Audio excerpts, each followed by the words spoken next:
नमस्कार दोस्तों, जय श्री कृष्णा। कैसे हो आप सभी लोग। उम्मीद करती हूँ कि आप सभी अच्छे होंगे।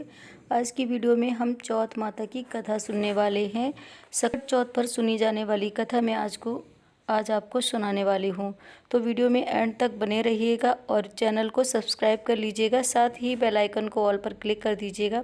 उससे हमारी आने वाली सभी वीडियोज़ की नोटिफिकेशन आप सभी को आसानी से मिल जाया करेगी।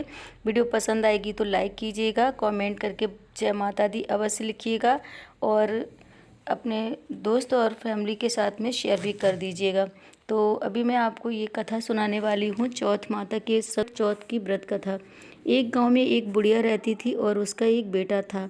उसका बेटा पशु चराया करता था। जो भी उससे पैसे मिलते थे उससे बड़ी मुश्किल से उनका गुजारा होता था। एक दिन जब बुढ़िया का बेटा पशु चराने के लिए गया और वापस आ रहा था, तभी रास्ते में उसकी चाची ताइयों ने उसे रोक लिया और उससे कान भर दिए कि तू जैसे ही पशु चराने जाता है, पीछे से तेरी माँ पकवान बनाकर खाती है। तब वह बोला, नहीं, मेरी माँ ऐसा नहीं कर सकती।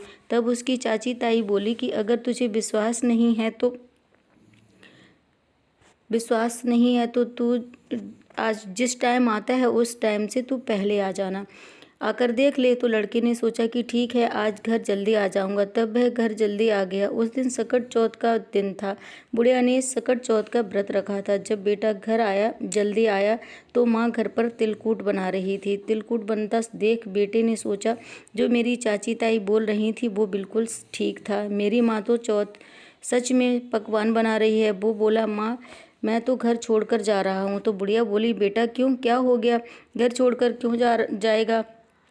तो बेटा कहने लगा कि माँ, जब मैं घर के बाहर मेहनत करता हूँ तो पीछे से तू पकवान बना कर खाती है और मेरे लिए ना तो बचाती है और ना ही मुझे बताती है और अकेले अकेले ही सारे पकवान खा लेती है। मैं तो घर छोड़कर जाऊँगा। तब बुढ़िया कहने लगी कि नहीं बेटा, ऐसी बात नहीं है। मैं आज सकट चौथ का व्रत रख रही थी, इसीलिए मैं तिलकूट बना रही थी। पर बेटे ने एक बात नहीं मानी।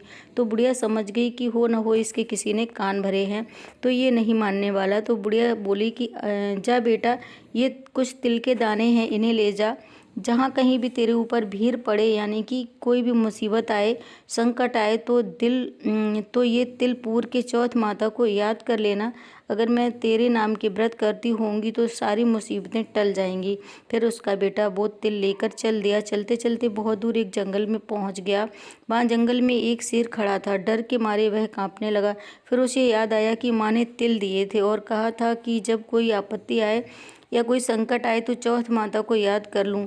तो वह तिल पूर कर बैठ गया और चौथ माता को याद करके कहने लगा कि हे चौथ माता, अगर मेरी माँ मेरे नाम से व्रत करती होगी तो यह शेर गाय में बदल जाएगा, नहीं तो आज मेरा मरना तो पक्का ही है। पर बुढ़िया तो सच्चे मन से चौथ माता का व्रत करती थी। तो चौथ माता की कृपा से शेर गाय बन गया और पूंछ हिलाता हुआ पीछे चला गया। अब बुढ़िया का बेटा और आगे जाने लगा। कुछ दूर चलते चलते उसे रास्ते में एक नदी उफान भरते हुए मिली। फिर वह सोचने लगा कि अब मैं इस नदी को कैसे पार कर पाऊंगा।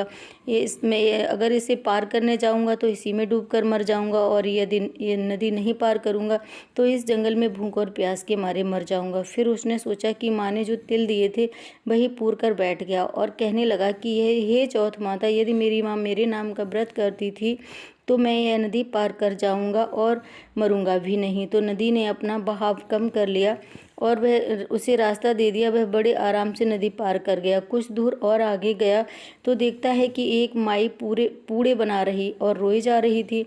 तब वह उस माई के पास गया और बोला कि हे माई, क्या बात है, अगर तू पूड़े बना रही है मतलब कोई खुशी की बात है, और जब रो रही है तो मतलब है कि कोई ना कोई दुख तो है। तो वह समझ नहीं आ रहा है कि सुख और दुख एक साथ कैसे। तो वह माई बोली कि बेटा, इस नगरी का में एक आव जलता है जो एक आदमी को बिठाया जाता है, और आज मेरे बेटे का नंबर है। मेरा एक ही बेटा है, वही आज जल जाएगा। तो मैं दुखी हूँ, इसीलिए रो रही हूँ और आज आखिरी बार अपने बेटे को खाना खिलाऊंगी, इसलिए पूड़े बनाए हैं। तो वह बोला कि माई, तू मेरे को ये पूड़े खिला दे तो मैं तेरे बेटे की जगह चला जाऊंगा। तो वो बोली कि बेटा, पूड़े तो तू जी चाहे जितना खा ले, पर यूं कौन किसी के दूसरे की आई में जाएगा। बोला, माई तू पूड़े खिला दे, मैं चला जाऊंगा। और फिर उस माई ने उसे पेट भर के पूड़े खिलाए। पेट भर के पूड़े खाने के बाद वह चैन की नींद सो गया और माई से कहा कि जब बुलावा आए तब जगा देना। जब राजा के सिपाही बुलाने आए तो वो माई कभी चिमटा बजाए कभी चिमटा बजाए, अब पराए पूत को कैसे जगाए। फिर बुढ़िया की आवाज़ से वह लड़का जाग गया और बोला कि माई बुलावा आ गया क्या? वह बोली, हाँ बेटा बुलावा तो आ गया। वह उठ गया और सिपाहियों के साथ चला गया और जाकर तिल पूर कर बैठ गया और बोला कि अगर मेरी माँ ने मेरे नाम से व्रत किया होगा तो मैं आज चौथ माता की कृपा से बच जाऊंगा, नहीं तो आज मेरा जलना तो तय ही है।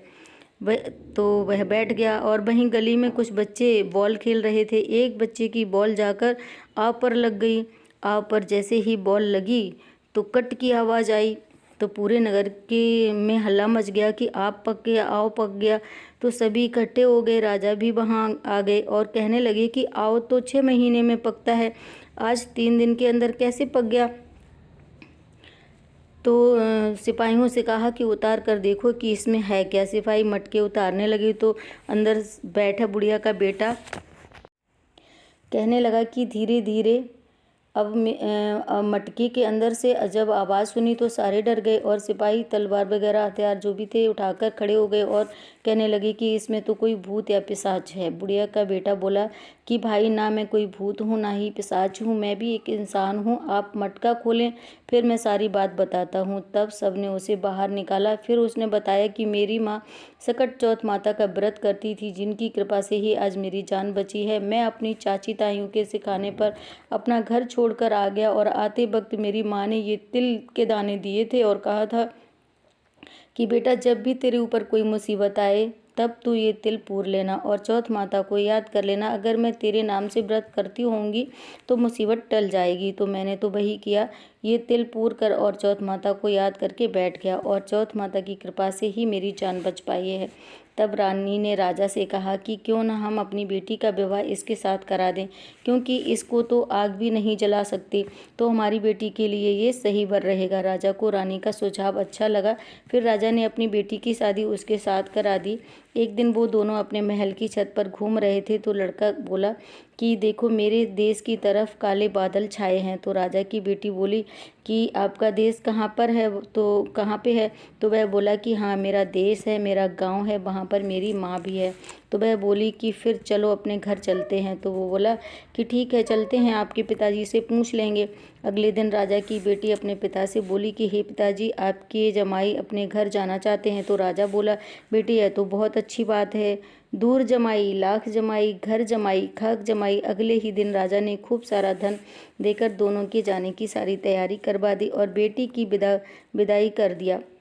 गांव के नज़दीक पहुँचे तो उसने सैनिक भेज दिए कि मेरी माँ को बता देना कि उसका बेटा आ गया है। जब सैनिक ने बताया कि माँ जी आपका बेटा और बहू आए हैं तब तक बुढ़िया रो रो कर अंधी हो चुकी थी। तो बुढ़िया बोली कि बेटा तू भी ताना मार रहा है, यहाँ तो पहले से ही इतने ताना मारने वाले हैं। सैनिक कहने लगा कि नहीं माँ जी आपका बेटा और बहू सच में आ गए हैं। तो बुढ़िया ने लोहे की आंगी पहन ली और बोली कि अगर मेरा बेटा होगा तो दूध की धार सीधा आके उसके मुख में गिरेगी। तो जब उसका बेटा आया तो बुढ़िया की दूध की धार सीधी बेटे के मुंह में गिरी और चौथ माता की कृपा से बुढ़िया की आंखें भी ठीक हो गईं। अब बेटा और बहू माँ के पैरों में गिर गए और अपनी माँ से माफ़ी मांगने लगा। तब बुढ़िया ने अपने बेटे और बहू को अपने गले से लगा लिया और उनको आशीर्वाद दिया। तो बोलिए चौथ माता की जय। चौथ माता जैसे बुढ़िया के साथ पहले हुआ और जैसे बुढ़िया के साथ बाद में हुआ वैसा कृपा सब पर करना और इस कथा को कहते हुए हुंकारी भरते हुए सुनते हुए सब पर अपनी कृपा बनाए रखना।